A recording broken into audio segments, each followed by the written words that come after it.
using Camera Align 2 in 3ds Max. In this video, we'll explore how to place cameras accurately in your 3D scenes. Let's get started.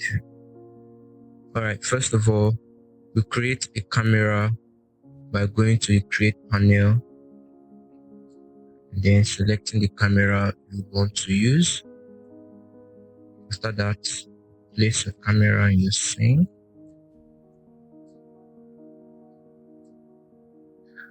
Alright, next up, we'll navigate to the tools and then menu here, select Align.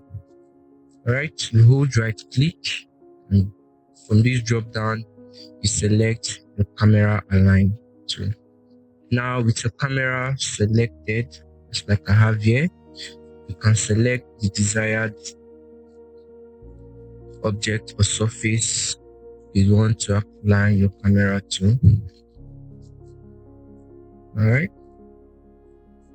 so all you have to remember, select your camera, select your align camera, and select the surface you want your camera to align to.